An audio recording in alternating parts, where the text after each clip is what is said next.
10 febbraio, buongiorno Sicilia da Michele Cucuzza.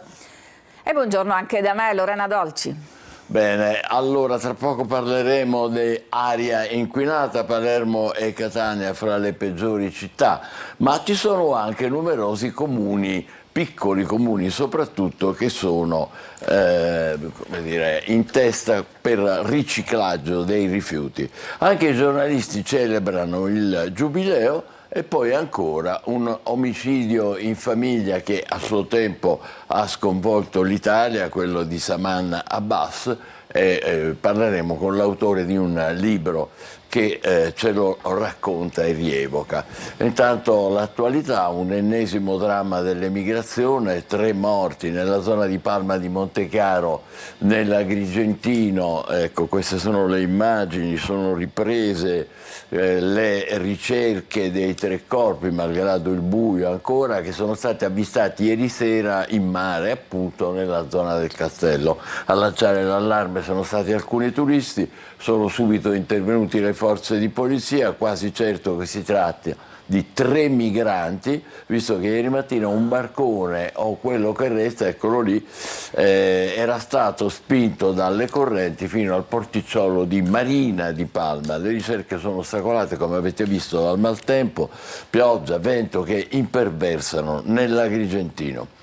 Adesso ci trasferiamo a Catania, dove i cani hanno fiutato la droga e scoperto un arsenale a Picanello. Sono stati trovati anche fucili mitragliatori, numerose pistole e munizioni di vario calibro. Le indagini puntano a risalire al proprietario del deposito. Vediamo.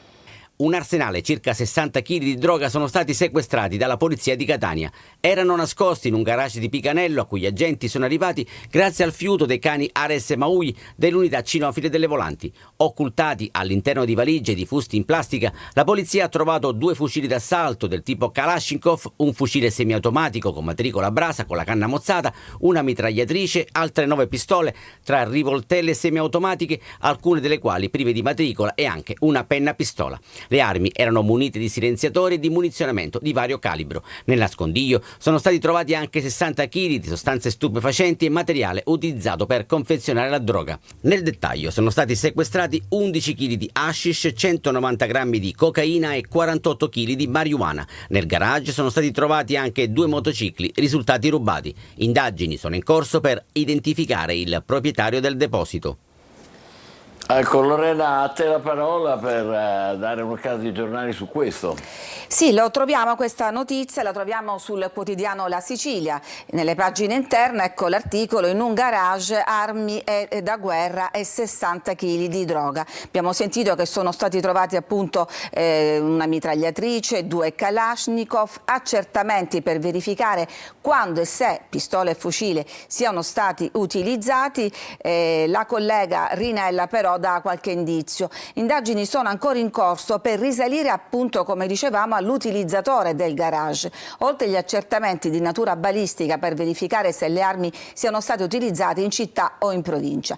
In questo quartiere Picanello, in passato, le cronache ci riportano a diversi sequestri di armi e rimandano ad una figura chiave della criminalità organizzata, ovvero Carmelo Piacente, esponente di spicco del clan dei Ceusi collegato ai Santa Paola Ercolano. Nel 2016 viene arrestato insieme con la convivente proprio per avere trafficato armi da guerra. Aveva organizzato un commercio di armi acquistate nella Repubblica Slovacca, successivamente spedite a Malta per poi essere verosimilmente inviate in Nord Africa.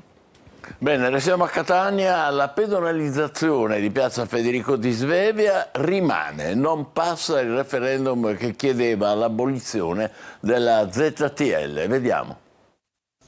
Hanno lottato fino all'ultima firma, ma i banchetti disseminati per mezza Catania non sono bastati. Non passa il referendum per l'abolizione della ZTL, la pedonalizzazione di piazza Federico di Svevia, scattata il 16 giugno scorso. Solo 6.600 firme raccolte a fronte delle 7.500 necessarie. I promotori, commercianti, ristoratori e associazioni hanno lottato 120 giorni contro quella che definivano una delibera nata in fretta che non teneva conto delle esigenze del territorio, quali ad esempio la mancanza di parcheggi e la presenza di disabili. Noi continuiamo sempre a essere critici rispetto a questa posizione delle ZTL perché hanno dimostrato proprio con i fatti di danneggiare i ristoratori. Purtroppo per quanto riguarda i disabili muniti di pass vengono continuamente multati. Da delibera sperimentale la zona a traffico limitato diventa così definitiva, lasciando il traffico lontano dal circuito attorno al Castello Ursino, in procinto di chiudere per un progetto di riqualificazione complessiva che richiederà 2 anni di lavoro.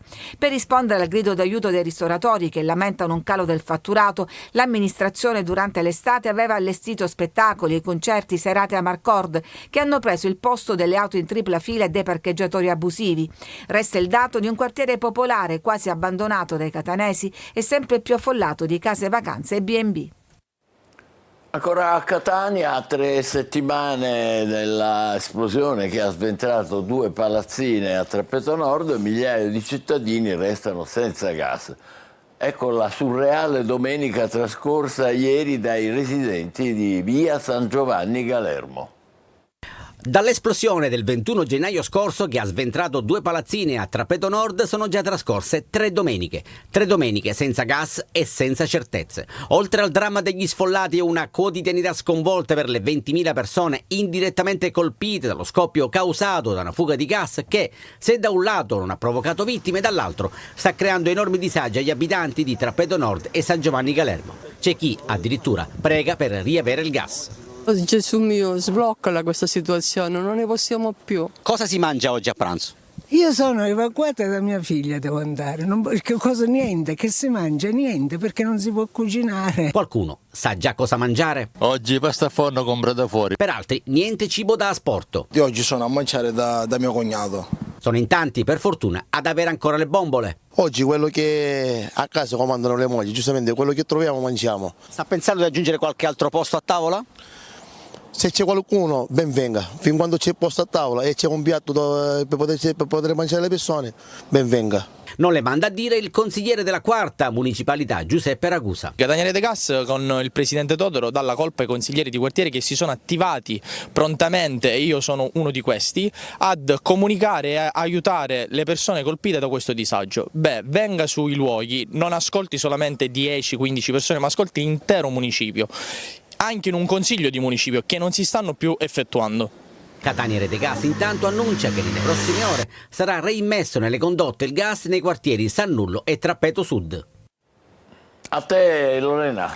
Sì, vi abbiamo documentato i disagi delle migliaia di persone che sono senza gas e naturalmente poi i disagi ancora più gravi di coloro che sono addirittura sfollati. Sulla Sicilia parliamo proprio di questi, degli sfollati, perché la notizia è che è stata ridotta la zona rossa, in 32 tornano a casa. Non presentano danni evidenti, i pavimenti sono in buone condizioni, le pareti non presentano crepe o lineamenti, i mobili e le suppellettili risultano essere al loro posto. Lo dice l'IACP, l'Istituto Autonomo Case Popolari, che porta la data, questa relazione del 7 febbraio, sulla base della quale il sindaco Enrico Trantino ha parzialmente revocato l'ordinanza di sgombero di alcune delle case appunto di via Fratelli Gualandi. Stiamo tentando di fare più in fretta possibile per ridare le abitazioni a chi le aveva perse, conclude l'assessore Porto. Rimangono fuori pochi nuclei familiari, quelli degli immobili sventrati, per i quali stiamo tentando di trovare soluzioni con l'OCP e con il Consiglio Comunale più definitive di quelle che possiamo immaginare non sono un albergo o un campeggio. Calcio, importante vittoria in trasferta per il Catania che sbanca Monopoli, a segno De Paoli, subito in gol all'esordio, e Gherardi.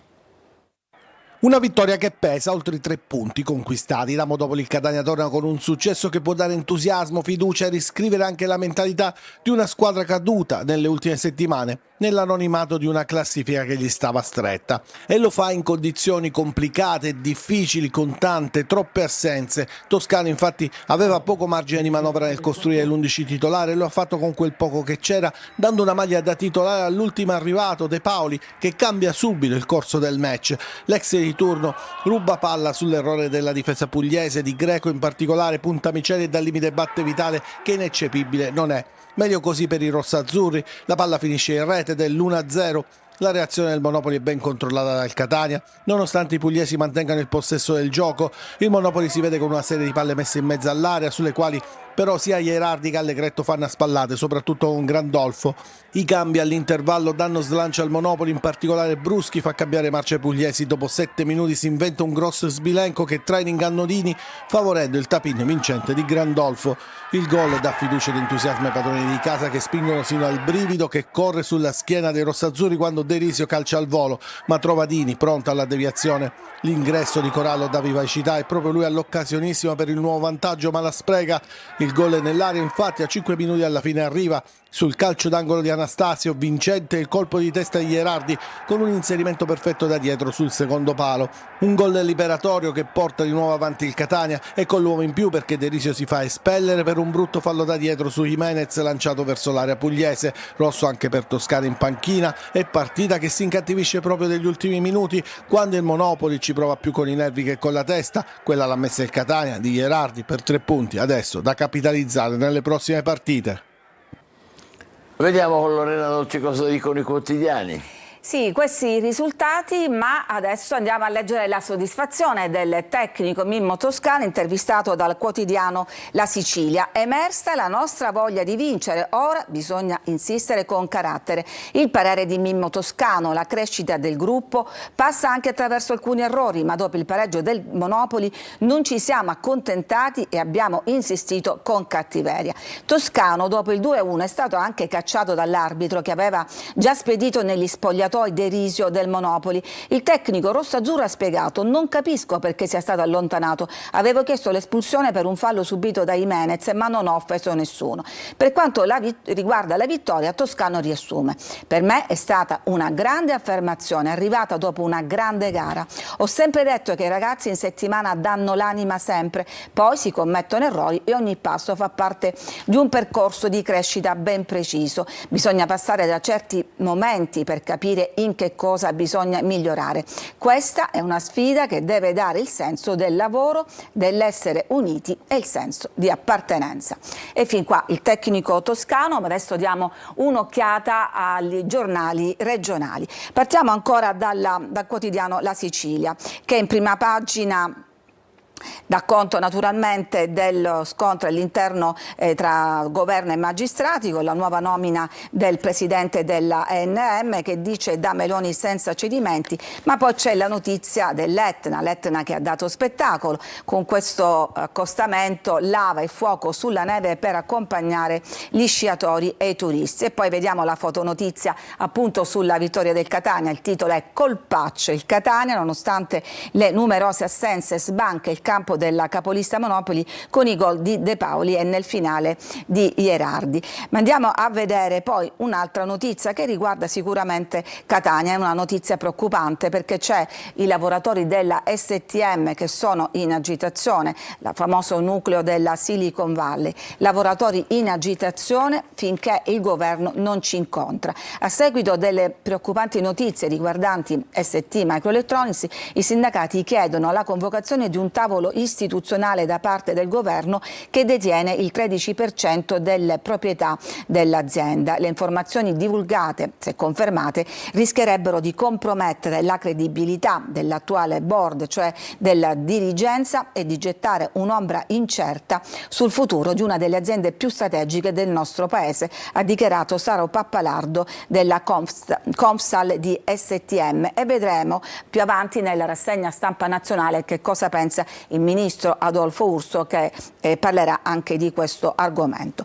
Ma andiamo a vedere sulla Gazzetta del Sud: San Sabba e Zafferia, lavori urgenti e vertice in prefettura in seguito all'ondata di maltempo, e poi un bilancio del PNRR, un bilancio con luci e ombre, e poi questa bellissima foto che ritrae appunto l'Etna innavata con questa colata di lava a 3000 metri, che poi andiamo a trovare anche all'interno. Colate di lava a 3000 metri, il ritorno in attività dell'Etna, l'eruzione però è poco visibile per le avverse condizioni meteo, quindi una foto scattata solo in un momento preciso. Quindi uno spettacolo solo per addetti ai lavori. Le cattive condizioni meteo hanno impedito di ammirare la nuova attività eruttiva iniziata sabato pomeriggio intorno a quota 3000 metri.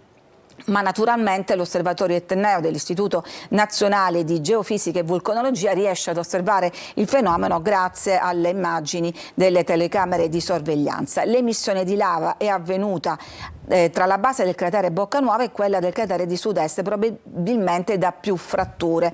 Il flusso lavico si è mosso in direzione di Monte Frumento Supino e quindi, come accade ormai sempre, diciamo, in zone isolate e comunque in sommità, insomma nessun centro è a rischio e ormai, diciamo, negli ultimi anni l'Etna non ne preoccupa più di tanto. E poi c'era appunto il bilancio del PNRR, il titolo è Sicilia e PNRR alla ricerca del tempo perduto, luci e ombre emergono dal rapporto Svimez che fa il punto sull'attuazione dei progetti finanziati appunto dal Piano Nazionale di Ripresa e Resilienza. Pesano i ritardi accumulati nella fase iniziale, ma molti comuni stanno rispettando le tabelle di marcia e la Regione, rispetto ad altre del Sud, ha in fase esecutiva oltre il 61% di opere pubbliche. Andiamo a vedere la prima pagina del Giornale di Sicilia del lunedì. Anche qua in prima pagina l'apertura Trump e Putin, linea diretta per la pace in Ucraina, ma lo vedremo più avanti. E poi sul versante sportivo Palermo pareggio beffa, 2 gol subiti nel recupero, vittoria sciupata, con lo Spezia finisce 2-2. Ma andiamo a vedere invece un bilancio dei danni del maltempo. Ieri a Catania c'era allerta arancione, ma il maltempo ha insistito anche in altri versanti della Sicilia, fra cui appunto il messinese. La situazione complessiva dei 2 maggiori fronti di emergenza dopo l'eccezionale e devastante pioggia del 2 febbraio, quindi un bilancio di qualche giorno fa, vedete ruspe in azioni. Nel borgo della zona sud le imprese lavorano senza soste per riconvegliare il torrente nel suo alveo. La statale è stata spezzata e starà al centro stamattina di un vertice in prefettura, da cui si attende chiarezza sui tempi. Torniamo invece al quotidiano La Sicilia che ci dà nelle pagine interne un aggiornamento sui lavori in corso al Palanesima. Battenti riaperti a primavera 2006, sport e musica. L'assessore allo sport Sergio Parisi annuncia che sono state rimosse oltre 140 tonnellate di rifiuti. Adesso il cantiere funzionerà a pieno regime. Si parla di vera e propria rivoluzione perché dopo anni di abbandono questa struttura potrà finalmente diventare punto di riferimento per questa fascia di territorio e per l'intera città. E qua vediamo in alto il rendering del progetto con il parquet tutto rifatto nuovo e naturalmente gli spalti. In taglio basso vediamo invece una notizia curiosa, è un resoconto di un progetto, di un convegno che mette in parallelo Sanremo con Catania, perché l'impatto dell'architettura sul tessuto urbano e sulle abitudini di vita dei cittadini passa appunto per un'analisi attenta delle esigenze del territorio e appunto apprendiamo che la città di Catania condivide alcune caratteristiche con il territorio in provincia di Imperia e quindi si potrebbero adottare anche delle strategie simili. Ma ho voluto parlare di Sanremo per introdurci proprio al tema di Sanremo che è ormai alle porte. Ci sarà sempre un drappello di siciliani, tra questi anche i Twin Violins. 2 ragazzini, li vediamo in questa foto, anzi li abbiamo visti un po' crescere, originari di Agrigento, che sono andati agli USA, adesso approdano all'Ariston con Marcella. Marcella è naturalmente Marcella Bella. È un fenomeno da oltre 200.000 follower, milioni di condivisioni in tutto il mondo, a partire da quell'interpretazione di Viva la Vida dei Coldplay che è diventata durante la pandemia un inno di speranza rilanciato dallo stesso Chris Martin. È appena uscito il loro primo singolo, un brano strumentale dal titolo Volcano. Sono stati definiti 2 ragazzini fantastici da Carlo Conti nell'annuncio dei duetti previsti nella serata cover dei festival. Chi sono loro? Si chiamano Mirko e Valerio e saranno prontissimi per accompagnare Marcella Bella nella interpretazione della celebre L'emozione non ha voce, portata al successo da Adriano Celentano. Sentiamo soltanto due parole, nel senso che ve le riferisco. Ho letto che avete iniziato a suonare il violino per caso, com'è andata?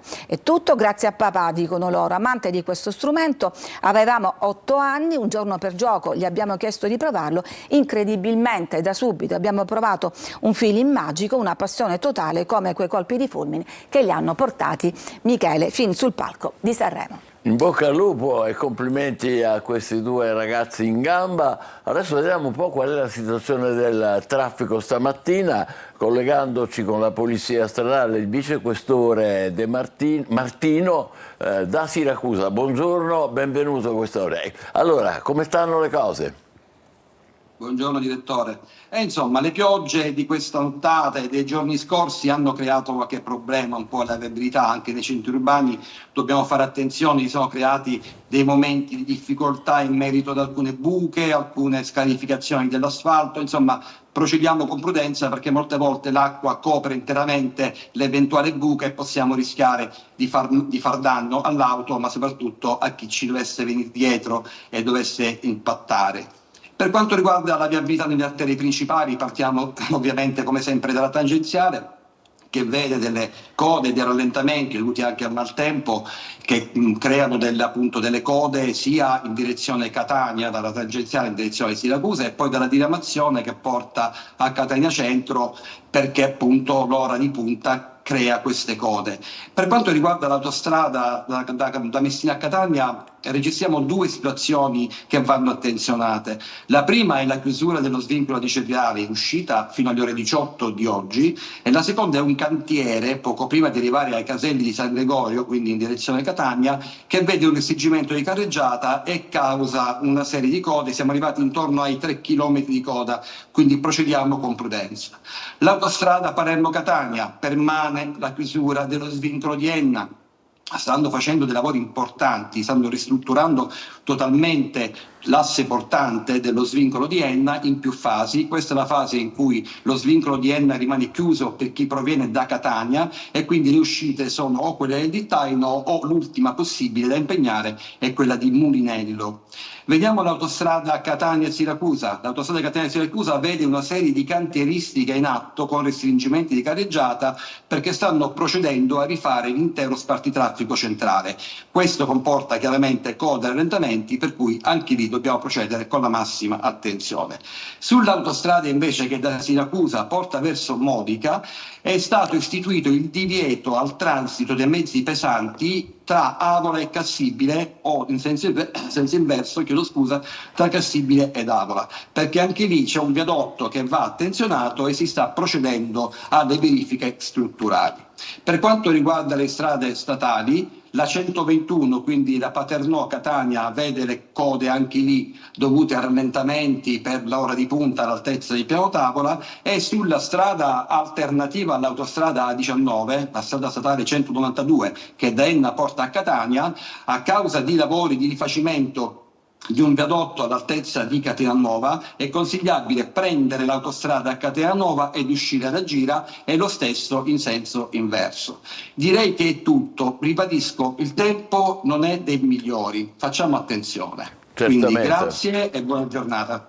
Grazie a lei, naturalmente facciamo nostro il suo suggerimento, attenzione quindi alle buche che non si vedono, quindi rallentiamo, prudenza. Diamo un'occhiata in diretta al Tondogeni, ecco, vedete c'è qualche rallentamento inevitabile come sempre a causa dei semafori pedonali, ma anche perché c'è un traffico un po' più intenso del consueto, ormai finite le feste di Sant'Agata, e si complica per il tempo che non è certo dei migliori. Questa è la situazione in realtà invece in via Vincenzo Giuffrida, e qui, anche qui come vedete in direzione diciamo verso l'uscita, verso la circonvallazione, il traffico è particolarmente intenso, ci sono code, è quasi fermo il traffico. Un po' per il semaforo che c'è lì più avanti, però anche perché effettivamente ci sono più macchine di quelle che avevamo visto nei giorni precedenti.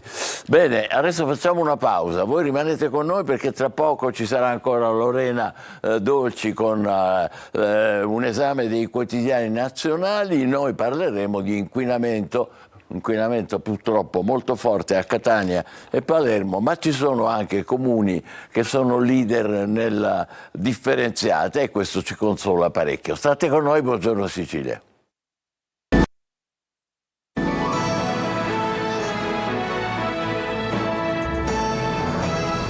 Sicilia, è il momento della rassegna stampa sui quotidiani nazionali con Lorena Dolci. A te Lorena.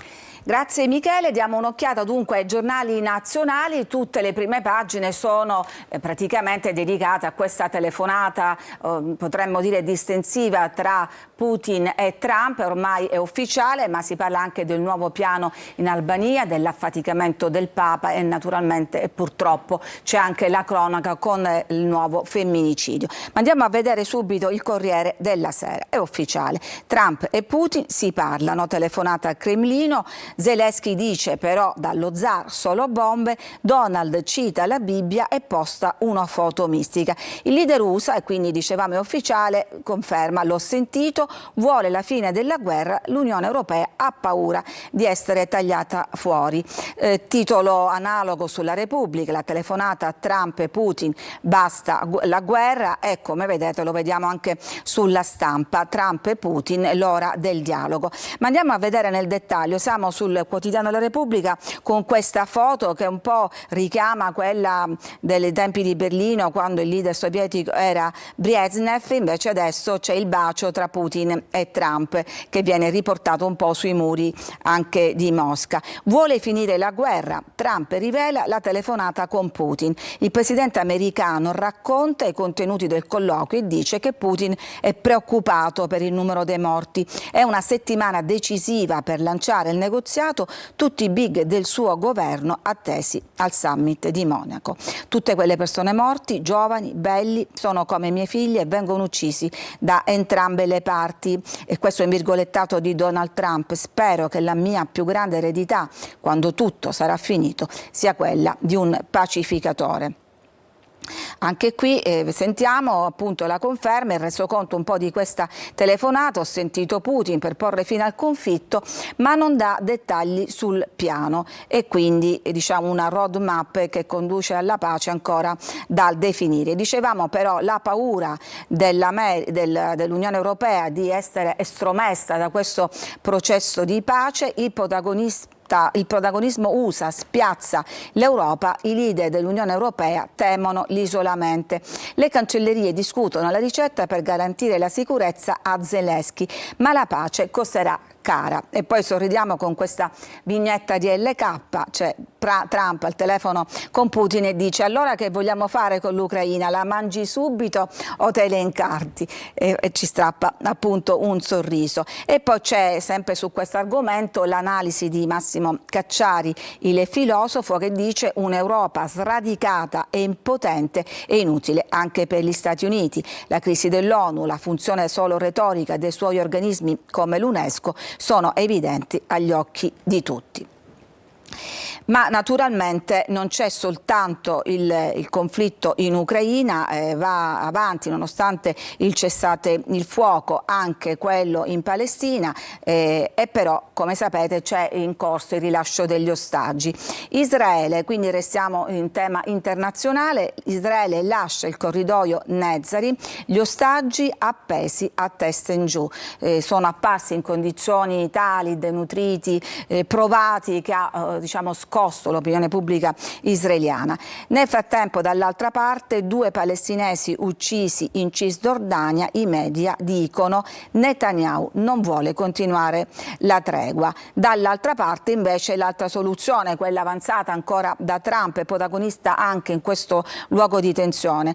Ricollocare i palestinesi è possibile, è l'analisi di un ex consigliere per la sicurezza americano, John Bolton. Dimentichiamo la soluzione dei suoi stati. E a parlare l'ex consigliere per la sicurezza che è stato allontanato da Trump e quindi in realtà non è scontato che aderisca a quella proposta. La vita a Gaza ora è impossibile, spostare i profughi è la soluzione per loro e lo consente la carta dell'ONU. Donald non ha politiche coerenti, in pratica vuole accordi un po' su tutto. E poi dicevamo la cronaca che purtroppo ci racconta dell'ennesimo femminicidio, quindi torniamo in Italia. Terzo femminicidio in pochi giorni. La vittima è una donna di Venaria, nel torinese. Su Facebook l'ultimo sfogo della donna che aveva scritto: chi mi vuole bene lo dimostri. Uccisa a coltellate dal marito, ma Cinzia si poteva salvare e purtroppo sempre tardivamente i vicini di casa l'avevano detto. E poi sempre per la cronaca in italiana c'è quell'altra brutta storia che arriva invece dalle aule di scuola, e cioè il padre picchiato. Quel padre era una furia: solo nel bagno della scuola mi sono salvato dalle botte, il prof aggredito da un genitore a Lecce, racconta: non ho dormito per giorni, dopo l'aggressione non è riuscito a dormire. Parla il professore Sergio Manni della provincia di Lecce, che tra l'altro è un veterano della scuola con oltre 40 anni di esperienza nell'insegnamento, stimato da colleghi e studenti, ma che purtroppo è passato attraverso questa aggressione che ha stravolto la sua percezione del ruolo di insegnante. Tutto è iniziato quando il professore ha rimproverato un sedicenne per il suo comportamento in classe, infliggendogli ben 4 note disciplinari. Lo studente ha chiamato il padre incitandolo a vendicarlo: vieni a spaccare la faccia al professore. E come abbiamo sentito ha dovuto rifugiarsi in bagno per sfuggire alle botte. E poi parliamo di questa nuova frontiera, l'intelligenza artificiale, che crea entusiasmo ma anche tante preoccupazioni. C'è un vertice a Parigi per competere l'Europa con gli Stati Uniti e Cina, e Macron sui social gioca su se stesso. Come lo fa? Praticamente si è fatto ritrarre, modificare dall'intelligenza artificiale in vari ruoli. Lo vediamo qua, alcuni fotogrammi del video autoironico fatto con l'intelligenza artificiale che il presidente Macron ha postato sui social. E poi vedremo anche l'intelligenza artificiale che è al centro della truffa con Crosetto.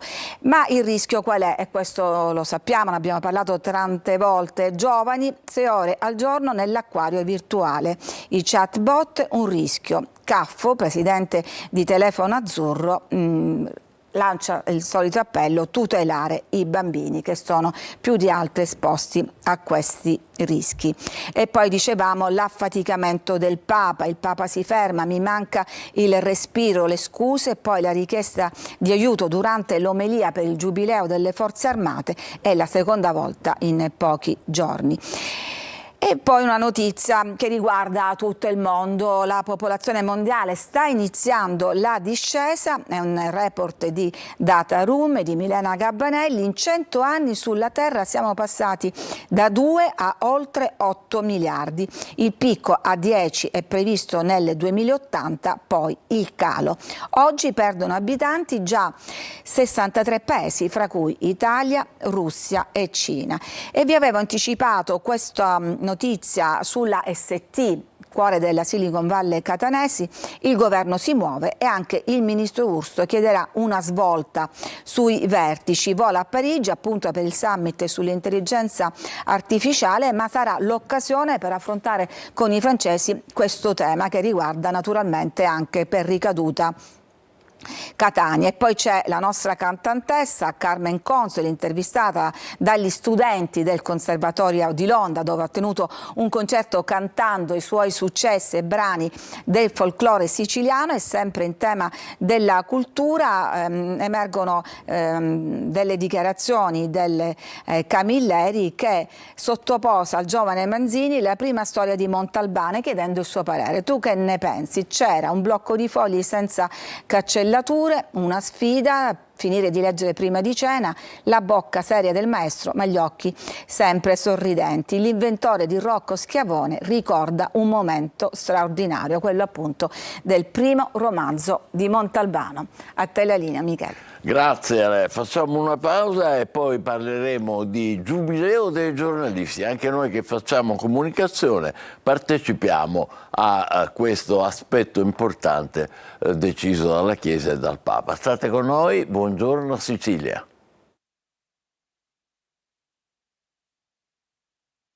Ci attende un lunedì con tempo ancora a tratti instabile al centro-nord, ma con graduale tendenza a un miglioramento. I fenomeni infatti saranno in attenuazione. Sulle regioni meridionali sole prevalente.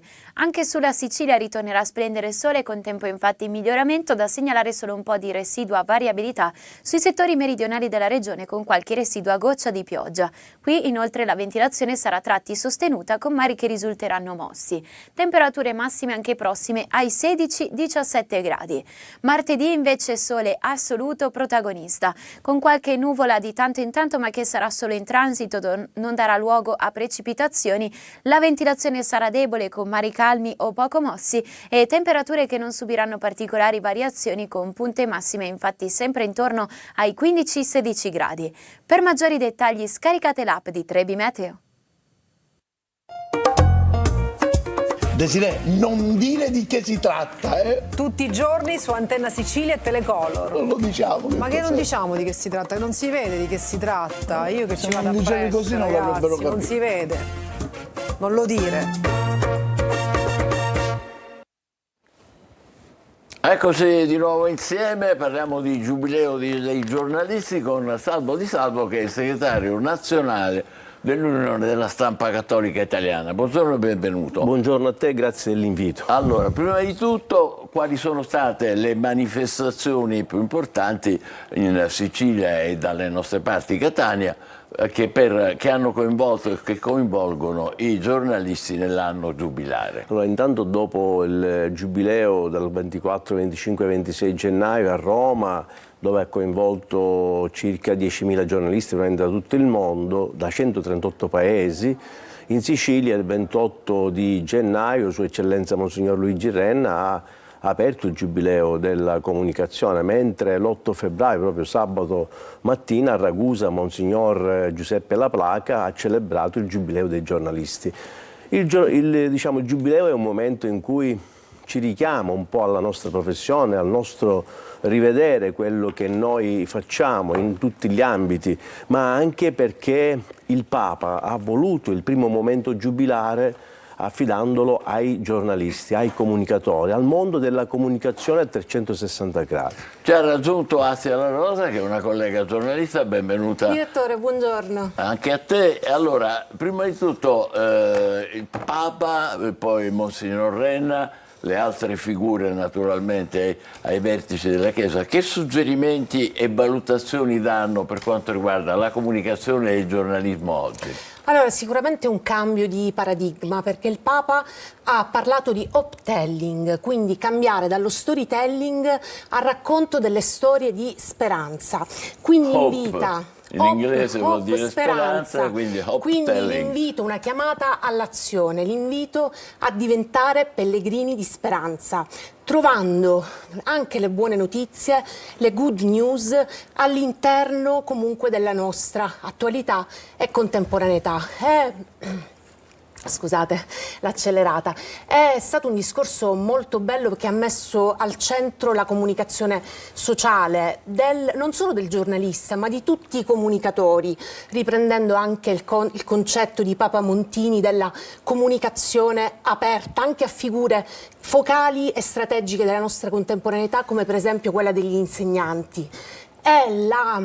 L'invito del Papa è stato quello di andare a cercare pepite d'oro anche lì dove il terreno è più fangoso. Questo vuol dire anche nel racconto della bad news, cattiva notizia, che trova sempre uno spazio in prima pagina, trovare quell'intreccio di bene, quel dinamismo di bene che può non sfilacciare ovviamente i collegamenti di questa comunità che oggi sono purtroppo alienati dai social media e dalle nuove tecnologie incombenti. Ne parleremo fra poco. Intanto volevo chiedere a Di Salvo, c'è spazio per la comunicazione, il giornalismo di orientamento cattolico in mezzo a queste novità e i social network naturalmente sia della televisione che della stampa scritta? C'è spazio per tutti, non solo per i giornalisti cattolici, ma per tutti i giornalisti, perché il Papa ci chiede di essere comunicatori di speranza, promotori di speranza, narratori di storie del bene. di bene. E allora il Papa, ed era quello che poi ha risuonato in aula Nervi, ha detto: raccontate la verità, ma voi siete veri? Allora è una domanda che noi tutti giornalisti dobbiamo chiederci ogni giorno, quando scriviamo un pezzo, quando mandiamo in onda un servizio, quando attiviamo ma anche analizziamo il territorio, raccontiamo la storia di uomini e donne. Ma veri nel senso di sinceri, autentici? Veri, autentici ma veri dentro. Noi siamo veri dentro quando raccontiamo, oppure raccontiamo una verità oattata, una verità filtrata. La verità sta dentro. Allora, se uno non è vero e non è testimone credibile, oggi, direttore, non è più possibile fare un giornalismo che sia un giornalismo di pace, un giornalismo di comunione, un giornalismo che promuova l'uomo e che mette al centro il cuore dell'uomo. Ah, se non è un compito facile, diciamoci la verità. No, assolutamente no. Il Papa chiede di ritornare all'ascolto e all'analisi e di contrastare quella realtà che oggi viene un po' impacchettata dentro gli slogan, quella che utilizza spesso come cavallo di Troia le nuove tecnologie, quindi vedi i social media, e monetizza sull'odio e l'indignazione della gente e quindi chiede di ritornare all'autentico. Per quello le storie di speranza diventano importanti, per trasferire solidarietà, per trasferire empatia. Lui riprende un po', ci dice di essere giornalisti come il buon samaritano, quindi il giornalismo di prossimità, avvicinarsi, analizzare, indagare, guardare negli occhi l'altro. Forse un po', direttore, questo è un po' il segreto del ritorno alla comunicazione vera, quella di guardarci negli occhi e di riprendere un po' in mano il cuore per tessere relazioni autentiche. Però dobbiamo inevitabilmente parlare dei social che in qualche modo rappresentano la degenerazione della comunicazione e che costituiscono un ostacolo obiettivo anche a quello che avete appena detto voi, la ricerca cioè di una verità, la ricerca di una realtà anche positiva. Diciamolo in due parole. Erano una grande speranza, no? Davano voce finalmente a chi voce non aveva avuto, spazio a chi spazio non aveva avuto. Una volta si scrivevano le lettere al direttore al massimo, adesso chiunque può dire la sua e purtroppo lo fanno tutti, anche su cose assolutamente insensate e su verità, diciamo, non sempre verificate, anzi spesso non verificate. Vedi, direttore, che anche noi, il nostro codice deontologico che entrerà in vigore il 1° gennaio del 2025 cambia anche e chiede ai giornalisti di avere una sola identità, sia quando si scrive, sia quando si naviga, ma anche si comunica tramite i profili social. Adesso si norma. I profili sono strumento, sono gli attrezzi, i nostri attrezzi per divulgare le notizie. Allora, se divulghiamo una notizia, ecco il motto Pellegrini di Speranza, significa mettersi in cammino e utilizzare bene, il Papa lo richiama in diversi momenti, ma anche lo richiama il Presidente della Conferenza Episcopale Siciliana, Monsignor Raspanti, anche nel Giubileo che lui ha svolto alla fine di gennaio, richiama l'utilizzo positivo dei social. Allora noi dobbiamo abitare il web. Lo richiama il Papa, dice che internet è un dono di Dio, abitandolo significa togliere il male, abitandolo significa promulgare il bene e noi abbiamo la grande responsabilità professionale, umana, ma anche della nostra vocazione, che la nostra vocazione è anche una missione. Allora in questo giubileo i giornalisti debbono rigenerarsi, guardando la società con occhi nuovi. Se no non ha senso continuare a percorrere una strada che porta il male. Giustissimo, ma è una battaglia non semplice questa qui, perché come dire, è la strada più probabile, quella di competere anche su quel terreno dove vanno soprattutto i giovani, ma non soltanto i giovani, dove si creano i follower, dove si creano gli influencer, eccetera, eccetera. Però non è per niente semplice, visto anche la bassezza del materiale che circola, essere presenti però con qualità non è facile.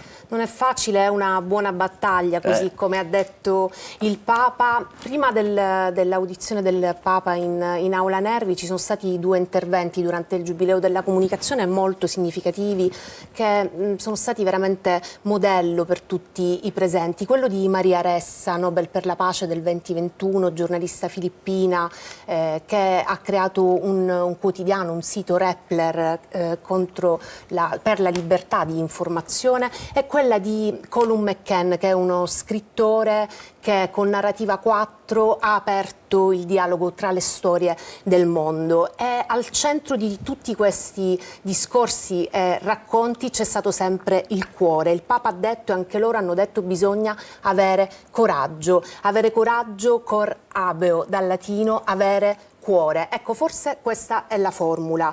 È una battaglia difficile sicuramente, ma richiamare i giovani al coraggio, alla speranza, intesa non solo come ottimismo, ma alla speranza cristiana, quindi quella che ci fa vedere il futuro in maniera diversa e ci dà una direzione. Oggi siamo più o meno informati di un tempo, cioè i giovani per esempio sanno di più le cose che contano, oppure nonostante il fiorire, il moltiplicarsi e la velocità infinita di internet, l'apparenza è che ne sappiano un po' meno. C'è tanta disinformazione, i giovani ci chiedono di informarli e formarli, ci chiedono che noi siamo autentici, ci chiedono che noi diamo una dritta alle notizie positive, alle notizie vere. E allora, direttore, bisogna, e lo dice anche il Papa, ma lo diciamo anche noi che da 65 anni siamo un'associazione, l'Unione Cattolica della Stampa Italiana, dove abbiamo messo insieme un percorso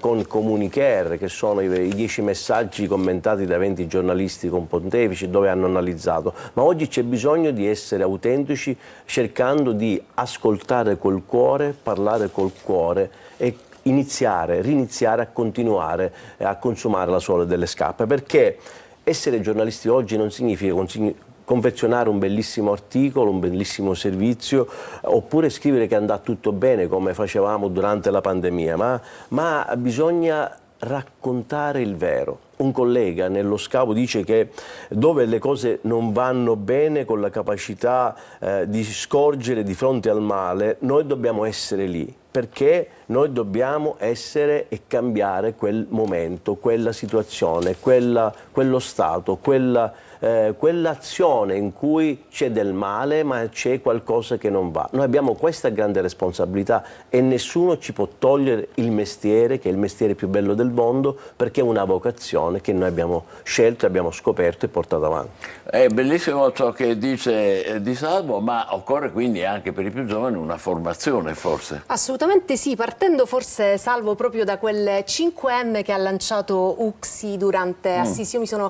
avvicinata tantissimo al mondo UXI, sono stata proprio ospite ad Assisi, è lì che è stato partorito un nuovo paradigma del giornalismo che sostituisce, anzi affianca le 5W del nostro mestiere, chi, cosa, dove, quando e perché. Sono le 5M, una W rovesciata, e sono more request, more sources, quindi più domande e più fonti, more point of view, quindi più punti di vista, more legal protection, rights and freedom, quindi più tutele, più diritti, più libertà, e poi la bussola, more humanity, quindi più umanità nel racconto delle storie giornalistiche. Ma è stupendo, questo vale per tutti, non so assolutamente sì, assolutamente perché sì. saper riuscire a fare tutte queste cose è fantastico. Noi abbiamo fatto questo percorso come Unione Cattolica della Stampa Italiana, di questa scuola di alta formazione che ogni anno UXI organizza ad Assisi, dove abbiamo costituito un gruppo di giovani, quei giovani che ci chiedono di andare in Europa, quei giovani italiani che ci chiedono di avere più responsabilità, ma un nuovo modo di fare giornalismo. E allora dalle 5V alle 5M metteremo anche le 5C, però è un percorso che stiamo portando avanti come Unione Cattolica della Stampa Italiana. Lasciatemele da parte per le 5M, che cercheremo anche noi di fare nel nostro piccolo, di darci da fare. Grazie a Assia La Rosa e a Salvo Di Salvo, che ci hanno parlato del giubileo dei giornalisti. giornalisti e non solo. Cosa abbiamo lì? Noi, direttore, volevamo omaggiarti, a nome dell'Uxi, volevo omaggiarti la sacca del pellegrino, dove bello, dentro metterai i tuoi attrezzi del mestiere per continuare a raccontare le storie della Sicilia. Beh sì, Pellegrina, Pellegrini di Speranza. Pellegrini di Speranza. Pellegrini di è il Speranza. motto del Giubileo del mondo della comunicazione, ma è il motto del Giubileo di quest'anno. Apprezzo molto questo regalo, speriamo di farne una specie di bussola per la nostra comunicazione. Grazie ancora a Sela Rosa e Salvo Di Salvo. Tra poco altre storie, rimanete con noi. Buongiorno Sicilia.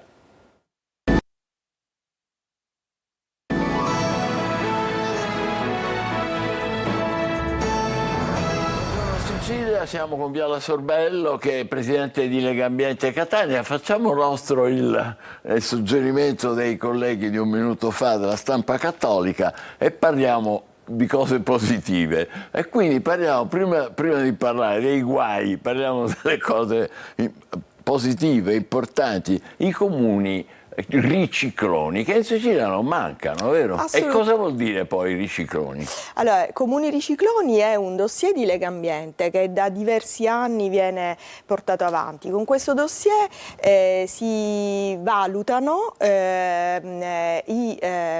diciamo la quantità e la qualità dei rifiuti urbani, cioè della raccolta differenziata dei rifiuti urbani nei comuni italiani.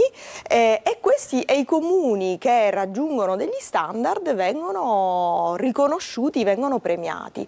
Il criterio è quello di premiare i comuni che hanno una produzione inferiore a 75 kg di rifiuto indifferenziato per abitante, cioè quel comune che è in grado di produrre un indifferenziato basso, per 75 kg all'anno per abitante è veramente un valore basso. Ovviamente ci sono comuni che vanno molto al di sotto anche di questi 75 kg, vuol dire che sono comuni che hanno lavorato bene, hanno differenziato bene e hanno diciamo così affamato le discariche, cioè hanno portato poco rifiuto indifferenziato in discarica, facendo risparmiare molti soldi al comune stesso, certo. Ma soprattutto non inquinando l'ambiente, perché le discariche in Sicilia ce ne sono. Quest'anno sono tantissimi, alcuni addirittura si sono posti anche al vertice delle classifiche tra tutti i comuni italiani. Ovviamente Legambiente fa una differenza fra comuni che sono al di sotto dei 5.000 abitanti, comuni fra 5.000 e 15.000 abitanti e comuni che hanno una popolazione superiore ai 15.000 abitanti. Perché è evidente. Ma perché questa distinzione? Perché ora le dico proprio tutti i comuni, perché è giusto nominarli. Sono d'accordo. Dunque dicevo, perché è molto più semplice, in verità bisogna riconoscere una gestione dei rifiuti, soprattutto quando viene effettuata porta a porta, che è un sistema ottimo, che ha delle difficoltà, per carità delle criticità, ma fra tutti i sistemi è quello che si è rivelato il migliore di tutti. Dicevo, è più semplice nei comuni piccoli gestire la raccolta dei rifiuti urbani, è un po' più complesso in quelli più grandi, quindi era giusto differenziare, diciamo, nel fare le classifiche. Io non mi voglio dimenticare nessun comune siciliano. Intanto dico quali sono i vincitori assoluti in Sicilia. Nel comune che nella classifica fra i comuni al di sotto di 5.000 abitanti c'è il comune di Santa Cristina Gela, tra i 5.000 e i 15.000 San Giuseppe Iato e sopra i 15.000 Mazzara del Vallo. Mazzara del Vallo è bravissima, è una città bravissima. A Catania, nella provincia di Catania, diciamo quali sono. Sono stati premiati nei giorni scorsi da noi a Legambiente Sicilia nella nostra sede di Palermo, e sono Pedara, Biancavilla, San Pietro Clarenza, Maniace, Santa Venerina, addirittura Santa Venerina è proprio anche nella classifica fra i comuni italiani, credo all'8° posto, Che bello. Lico di Eubea, Castel di Iudica, San Cono e San Michele di Ganzaria. Sono comuni virtuosi, comuni cosiddetti ricicloni, cioè grazie a loro l'Italia risparmia, grazie a loro l'Italia non acquista o acquista poche materie prime, grazie a loro si realizza l'economia circolare, che è un'economia vincente perché dà la possibilità di riutilizzare materiali, le cosiddette materie prime seconde, e consente quindi all'Italia di non acquistare materie prime all'estero, quindi le nostre industrie hanno già i materiali per poter effettuare la loro produzione. Non occorre spendere soldi per acquistare all'estero materie prime che sono costose e che comportano anche un danno ambientale. Certo, siamo felici e entusiasti di avere snocciolato i nomi dei comuni che meglio sanno fare la differenziata e che sanno fare tutto quanto ci ha spiegato Viola Sorbello. Parliamo adesso però delle città più grandi come Catania e come Palermo, che non sono messe benissimo, è vero? Quali sono i problemi e perché?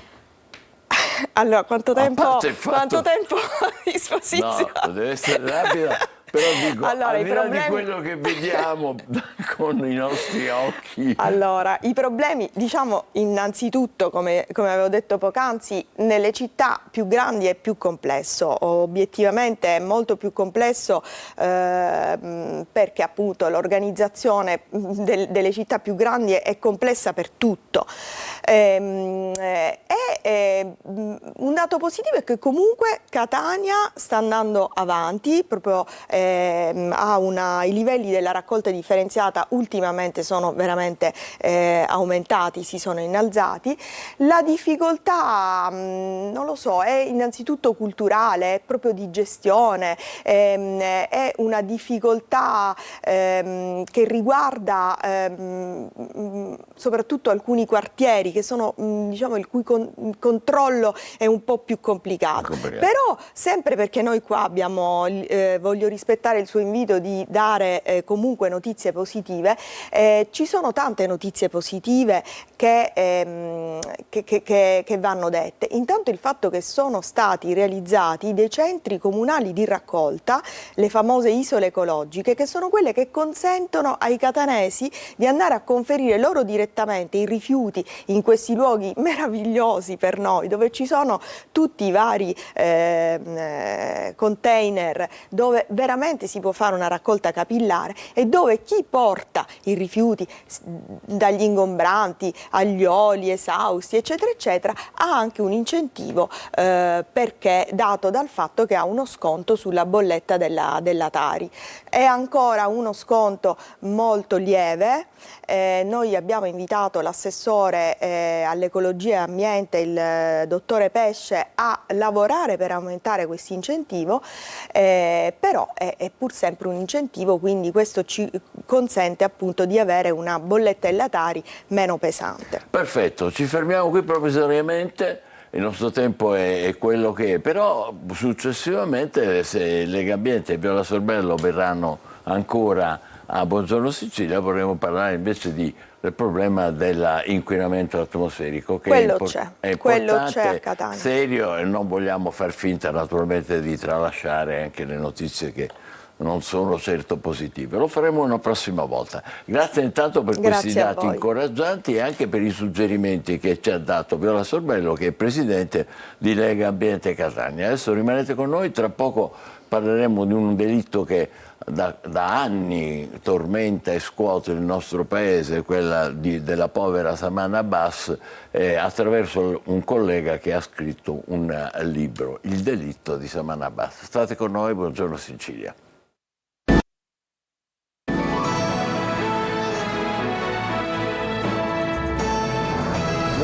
Sicilia, sono con Gianmarco Menga, un collega giornalista che oggi pomeriggio a Catania presenterà questo libro, Il delitto di Saman Abbas, il coraggio di essere libere. Ecco, vedete la copertina là sopra, sto indicando al collega, Newton Compton, editore. È una storia che dura purtroppo da quasi 5 anni e che ha impressionato e ha sconvolto un po' l'Italia. Cominciamo a parlare, intanto Gianmarco benvenuto e grazie. Buongiorno, un piacere Michele. Allora, chi era Saman? Saman era una giovane donna, 18enne, di origini pakistane, che viveva nella Bassa Reggiana, in una cascina, in un'azienda agricola a Novellara, in provincia di Reggio Emilia. Inseguiva la propria libertà, lo si legge anche nel sottotitolo del mio libro, il coraggio di essere libere, quindi questo coraggio di volersi autodeterminare, magari di vivere all'occidentale, lei che era arrivata in Italia nel 2016 e che invece è stata brutalmente uccisa nella notte tra il 30 aprile e il 1 maggio del 2021 dalla famiglia che doveva proteggerla. Quali erano i contrasti fra Saman e la famiglia? Allora, Saman proveniva dalla regione del Punjab, in Pakistan, che è una regione dove c'è comunque una cultura molto retrograda, dove il ruolo della donna è veramente ai margini. Lei doveva sposare un cugino pakistano. Ecco, questa era la decisione. La decisione era il classico matrimonio combinato per allargare i possedimenti, un matrimonio di origini economiche. A che età doveva farlo? A 18 anni. A 18 Lei era appena diventata 18enne a dicembre del 2020. Nel 2021 avrebbe dovuto sposare questo cugino. Il cugino era a Novellara? Il cugino era in Pakistan. Era avrebbe dovuto andare, sarebbe dovuta tornare in primavera in Pakistan. Invece lei cosa pensava? Lei invece pensava innanzitutto di amare chi volesse. Si era innamorata di un giovane ragazzo, anche lui pakistano, ma di un altro rango, conosciuto tramite i social, che erano la sua finestra sul mondo, e fa saltare questo matrimonio combinato. Ma c'è di più, perché a gennaio del 2021 mostra un'effusione amorosa, un bacio con questo ragazzo sui social. E qual è il problema qui, Michele? Che i social dimezzano, accorciano le distanze. Questo bacio viene visto in Pakistan, lì dove l'onore vale più di tutto. Allora, il bacio avviene in Sicilia? Il bacio avviene in Italia, scusami. A Bologna. Però viene mostrato, viene messo, certo, caricato dalla ragazza sui social, in preda all'entusiasmo giovanile di quel momento, e viene visto dai parenti in Pakistan, compresi i parenti del cugino promesso sposo. E qui scappa... Qui scatta l'onore, che va oltre qualsiasi altra cosa. Quella è la condanna a morte di Saman, lo scrivo nel libro. Passeranno un paio di mesi da quel momento, da gennaio del 2021, ma quella è la condanna a morte, ancor più dell'aver rifiutato concretamente quel matrimonio. Ma averlo combinato. reso pubblico? Averlo reso pubblico, sì, perché l'apparenza vale più di tutto, soprattutto lì dove bisogna apparire assolutamente perfetti. L'apparenza vale più di tutto, questa è proprio cultura primitiva, cultura... retrograda. E lì nasce la trama per eliminare questa povera ragazza. Lì si capisce che, essendo una ragazza a loro avviso ingestibile, bisogna eliminarla, andando anche oltre all'amore filiale, all'amore paterno, materno nei confronti di una figlia. L'errore di Saman è tornare, come ho scritto nel libro, nella tana del lupo, perché poi, per amore di questo ragazzo che le chiedeva i documenti per potersi sposare in Italia, parlo del nuovo fidanzatino, lei il 20 aprile del 2021 torna proprio in quella casa, non pensando che poi sarebbe stata realmente uccisa. Ritorna nell'azienda agricola lì a Novellara, da cui era fuggita già nel novembre del 2020 andando in comunità. Quindi lei torna proprio nella bocca del fuoco e dopo 10 giorni troverà la morte proprio sulla stradina, sul viottolo sterrato davanti alla cascina, che era un po' simbolicamente la sua via di fuga verso la libertà. Questa povera ragazza ritorna e inconsapevolmente si consegna ai suoi carnefici. Aveva lanciato dei segnali di allarme. Nei giorni precedenti, anche nelle chat con il fidanzato, diceva non so cosa potrebbero fare i miei familiari. Addirittura c'è una conversazione della madre con un parente in Pakistan, il quale le avrebbe detto: uccidetela prima che sia troppo tardi e che scappi di nuovo. Però quando Saman chiese conto di questa conversazione alla madre, qui ritorna anche il tema dell'inganno, Michele, la madre di Saman le disse: no, non ti preoccupare, stiamo parlando di un'altra ragazza, non stiamo parlando di te. 3 giorni dopo sarà uccisa. E come viene? Adesso è un orario un po' particolare, sì, magari c'è gente che appena sveglia. Comunque diciamo, è una tragedia importante sulla quale occorre riflettere. Sì, Prego. perché ci sono tanti temi che entrano in gioco. Michele, allora, visto anche l'orario, per chi non lo conoscesse, in modo molto sintetico, Saman, per quello che ci dice la sentenza di primo grado, è stata uccisa, soffocata dallo zio, dal fratello del padre, che l'ha attesa lungo questo viottolo, tra l'altro dove le telecamere non riprendono più, quindi c'è proprio un buio, ed è stata assalita da questo zio ed è stata portata lì dai genitori che intorno alla mezzanotte in modo inspiegabile, ricordiamoci che era anche il periodo del Covid ad aprile-maggio del 2021, quindi dopo le 10 di sera non si poteva uscire. Si vede invece questa ragazza lì davanti alla cascina in piena notte con il suo zainetto pieno di sogni, con i suoi jeans che tanto non poteva indossare perché l'avevamo vista sempre con gli abiti pakistani, gli abiti tradizionali, viene accompagnata dai genitori, non si sa con quale scusa, magari di portarla alla stazione o di darle finalmente i tanto sospirati documenti, su questo viottolo e all'improvviso viene inghiottita dal buio. In realtà la ricostruzione che viene fatta è questo assalto dalle serre di questo viottolo dello zio che l'andrà a strangolare e poi ad occultare, anzi a sopprimere il suo corpo in un casolare a 500 metri di distanza. E cosa succede poi? Viene scoperto questo delitto, passa del tempo, si allora, capisce? Lì entra in gioco anche un po' l'esperienza personale da cronista televisivo a quarto grado, perché abbiamo seguito sin dall'inizio la vicenda e inizialmente si parlava di un allontanamento, perché questa ragazza già altre volte si era allontanata in nome della sua libertà. Devo dire che l'atto di coraggio grande fu fatto un mese dopo questo omicidio dal fratellino minore, che ai carabinieri disse: guardate, mia sorella non si è allontanata come le altre volte, ma è stata uccisa dalla mia famiglia, in particolare da mio zio. Scattano le ricerche. Lui ha detto subito la verità. Ha messo dentro anche i due cugini, ma questo è un tema che magari apriamo dopo perché c'è un discorso clanico che ha organizzato questo delitto e io non sono d'accordo con la sentenza di primo grado, lo scrivo, che ha assolto due cugini, condannando solo lo zio e i genitori.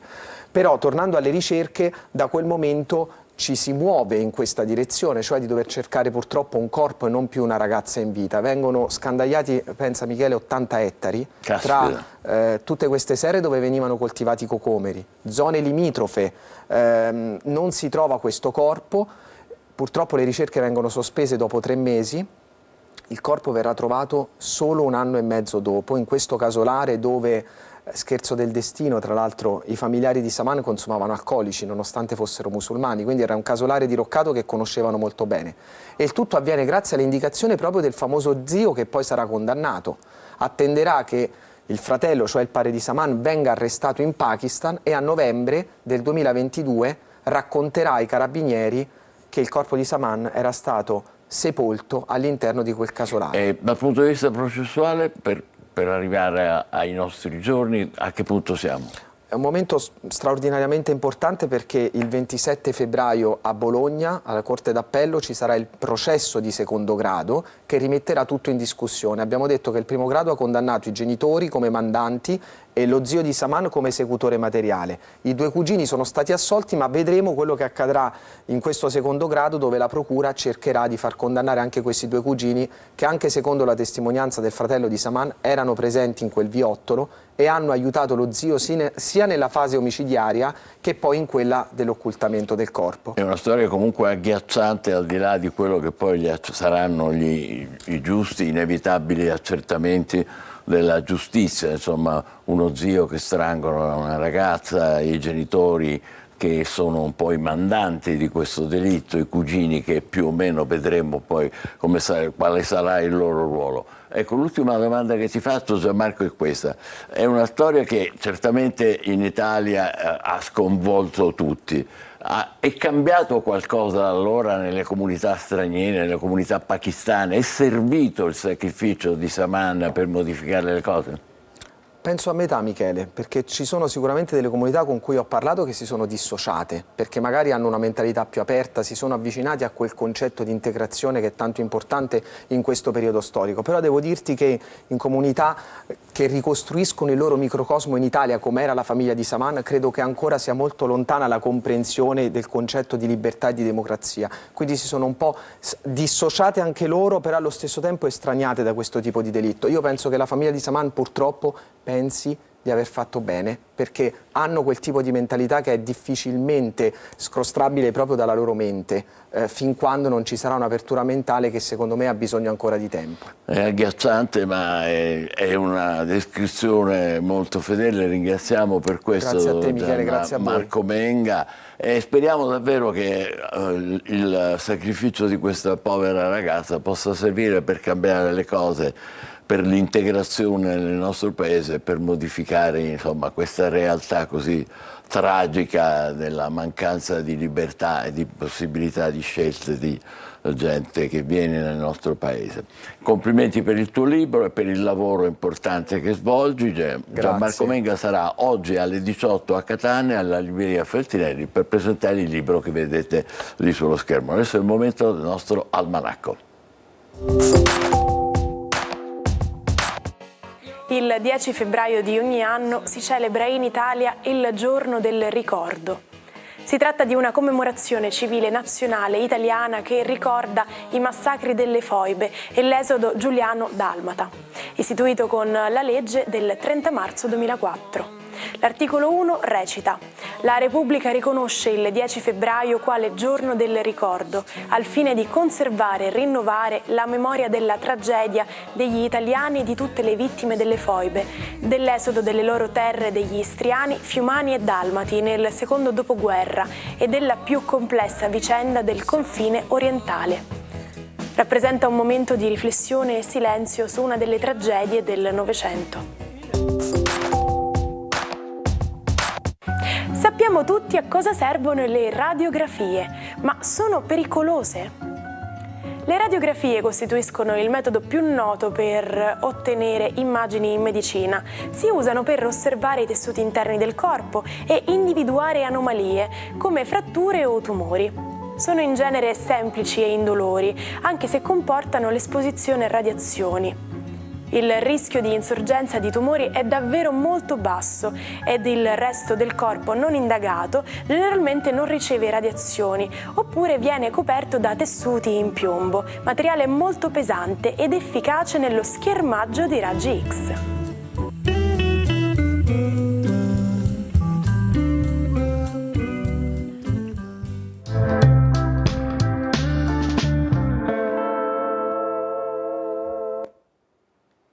Eccoci qua, allora è un momento per noi solenne perché vogliamo fare gli auguri di buon compleanno al nostro Marco Amato, tanti auguri!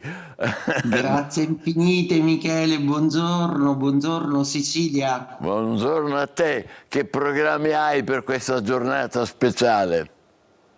Un lunedì assolutamente di lavoro, normalissimo, anche perché da bravo acquario a me non piace festeggiare, quindi va bene così, una giornata normale. D'accordo, come vuoi, non ti crediamo, comunque andiamo avanti. Senti, che bella tazzina, questa ci dice qualcosa? Eh beh sì, è una tedesca con un nome complicatissimo che non mi ricordo mai, però è un blu elettrico che è il mio preferito. Sì, è molto il bello. blu viottano sono i miei colori preferiti, quindi oggi mi regalo la vestizione dei miei colori, insomma. Bene, anche un po' ricorda l'Ucraina, il che non guasta. Benissimo. Allora, prego.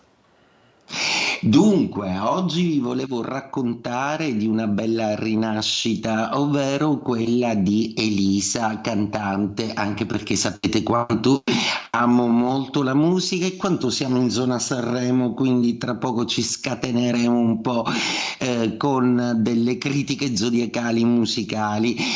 La signora Toffoli, che ha all'attivo ormai ben 25 anni di carriera ed è una delle poche cantanti italiane a cantare in multilinguage, ecco, annuncia che il 2025, dopo 4 mesi inizi di San Siro, a giugno inizierà un tour decisamente importante perché ritorna nei palazzetti dello sport.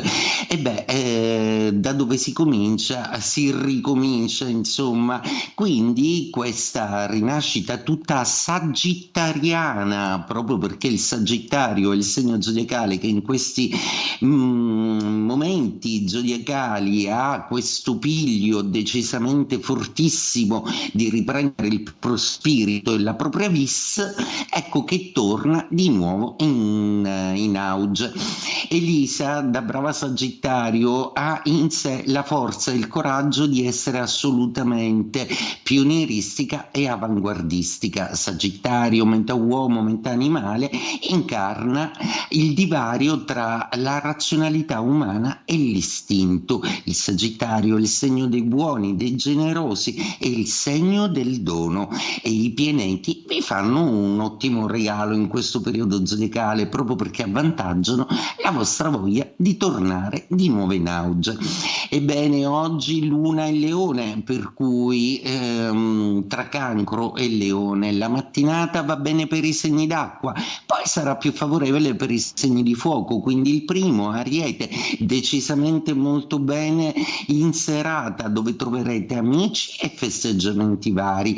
Il Toro è assolutamente un po' più confuso del solito, proprio perché deve prendere delle decisioni importanti. I Gemelli invece viaggiano su delle frequenze decisamente anomale, ma assolutamente sorprendenti. Aspettiamoci un po' di tutto. Cancro, la Luna oggi vi abbandona, ma vi ha dato un dono molto importante, ovvero quello di riscoprire i vostri affetti. Leone, e serve un po' di chiarezza in più, proprio perché la Luna entra nei vostri gradi, si farà piena mercoledì, ma si oppone a Plutone, quindi qualche sospetto forse viene un po' fuori vergine, un po' confusi in mezzo all'abbondanza di cose da fare, per cui troverete sicuramente la strada nella quale barcamenarvi bilancia.